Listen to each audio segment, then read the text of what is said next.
બરોબર. અને ડીઝલની વાત રહી પેટ્રોલની, તો તમે એક સભા ગુજરાતમાં કરી હોત તો હું વાંધો, આ 2-3 જગ્યાએ જવાની જરૂર જ નહોતી. તો 240 બસો તમે મોકલી તો એ પેટ્રોલ ને ડીઝલ થી જ આવેલી હશે, કઈ એમને તો આવેલી નહીં હોય તો કરોડોના ખર્ચા થયા છે. હવે એમને એમ કીધું છે કે સોનું ખરીદવું નહીં, પછી ડીઝલ પાણી પેટ્રોલ કાંઈ અત્યારે જેટલી જરૂરિયાત હોય એટલું વાપરવું.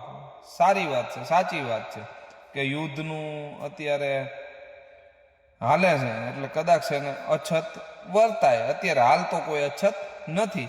દીએ દીએ પાયમાલ થતા જાય છે, મજૂર વર્ગ અંદર ઉતરતા જાય છે, તો હોનું ક્યાંથી ખરીદી શકે? અત્યારે દીકરા દીકરીઓનો પ્રસંગ આવે તો ઘરમાં રૂપિયો નથી. એટલે કદાચ તમને નહીં ખબર હોય, તમે તો કીધું છે કે 1 વર્ષ સુધી ન ખરીદવું, પણ ખરેખર મીડિયમ વર્ગના માણસો 10 થી 15 વર્ષ સુધી ખરીદી શકે એમ નથી.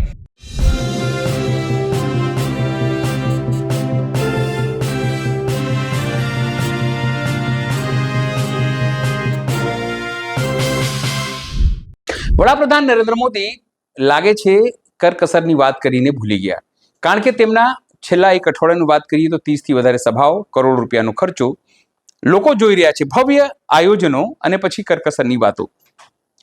એક સમયે રાજુ કરપડાના સમર્થક એવા હિતુભા રાઠોડ એ પણ હવે વડાપ્રધાન નરેન્દ્ર મોદીની મજાક ઉડાવી રહ્યા છે.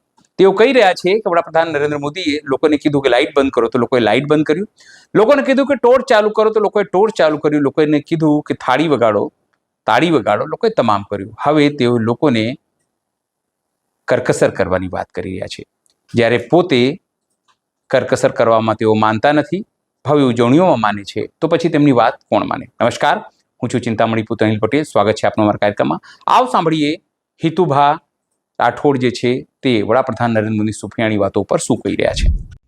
મોદી સાહેબ ગુજરાતના પ્રવાસમાં છે અને ગુજરાતની જનતા એટલી બધી ભોળી છે કે એને જે કીધું એ કર્યું છે. આપણા વડાપ્રધાન સાહેબ છે તો આપણે કે એમ તો કરવું જ પડે. વડાપ્રધાન સાહેબે આપણાને એવું કીધેલું કે ભાઈ લાઇટું બંધ કરી દેજો, તો આપણે લાઇટું બંધ કરી દીધી. એમને એમ કીધું કે ટોર્ચ લાઇટું કરજો, તો આપણે ટોર્ચ લાઇટું કરી. એને એવું કીધું કે ભાઈ થાળિયું વગાડજો, તો આપણે થાળિયું વગાડી. એટલે આ બધી વસ્તુ આપણે ટચુકડા કરી લીધા છે.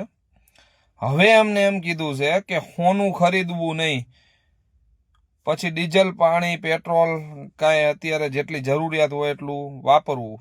સારી વાત છે, સાચી વાત છે કે યુદ્ધનું અત્યારે હાલે છે એટલે કદાચ છે ને અછત વર્તાય. અત્યારે હાલ તો કોઈ અછત નથી. પણ મોદી સાહેબે જે એક વાત કરી કે સોનું 1 વર્ષ સુધી ખરીદવું નહીં, પણ મોદી સાહેબને કદાચ ગુજરાતમાં નથી રહેતા એટલે એમને નહીં ખબર હોય કે અહીંના મીડિયમ વર્ગના માણસો 10 થી 15 વર્ષ સુધી ખરીદી શકે એવી પોઝિશનમાં જ નથી, કેમ કે એની કેળે તૂટી ગઈ છે અને પગે ભાંગી ગયા છે. ખેડૂત દીએ દીએ પાયમાલ થતા જાય છે, મજૂર વર્ગ અંદર ઉતરતા જાય છે, તો સોનું ક્યાંથી ખરીદી શકે? અત્યારે દીકરા દીકરીઓનો પ્રસંગ આવે તો ઘરમાં રૂપિયો નથી, એટલે એ માણસ લગ્ન પ્રસંગે કેવી રીતના કરી શકે? અને મોદી સાહેબ, તમને કદાચ નહીં ખબર હોય કે દીકરીનો જ્યારે પ્રસંગ હોય છે ને, ત્યારે જ્યારે ત્યાં સોનું નથી આપતા કે કંઈક કરિયાવરમાં ઓછો પડે ને, તો ન્યાય મેણા ટોણા સાંભળવા પડે. એટલે દીકરીના બાપે કાં ગળા ફાંસો ખાવો પડે કાં મરી જવું પડે છે. બરોબર.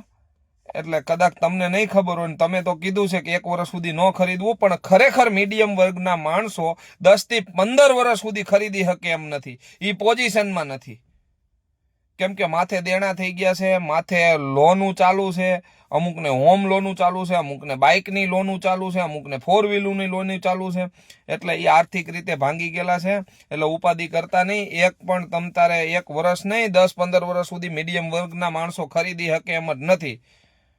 બરોબર. અને ડીઝલની વાત રહી પેટ્રોલની, તો તમે એક સભા ગુજરાતમાં કરી હોત તો હું વાંધો, આ 2-3 જગ્યાએ જવાની જરૂર જ નહોતી.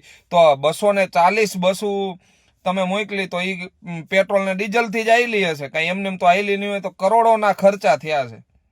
તો એ મૂળ તો જનતાના ઉપર જ છે ને બોજ. એટલે તમે જે કયો એ અમારે કરવાનું છે, કેમ કે તમે છો અમારા વડાપ્રધાન, એટલે તમે જેમ કયો એમ તમારા કુકડે અમારે હવાર બોલાવવાની છે. તમતારે તમે જેમ કયો એમ તમારો કુકડો બોલે એટલે હવાર. જય માતાજી ભાઈ. જે રીતે હવે સામાજિક આગેવાનો, ખેડૂત આગેવાનો પણ નરેન્દ્ર મોદીની વાતની વખોડી રહ્યા છે, તેને આપ શું વિચારો છો, તેને લઈને આપ શું માનો છો, તેને લઈને પણ આપ જરૂરથી અમારા કોમેન્ટ બોક્સમાં કમેન્ટ કરજો. એ સિવાય અમારી યુટ્યુબ ચેનલ લાઈક કરો, સબસ્ક્રાઇબ કરો, બેલ આઇકન દબાવો. સાથે અમારી વેબસાઇટ છે www.gujaratplus.in, ત્યાં પણ જઈને તમે વધુ અપડેટ થઈ શકો છો. અત્યારે માટે બસ આટલું જ. નમસ્કાર.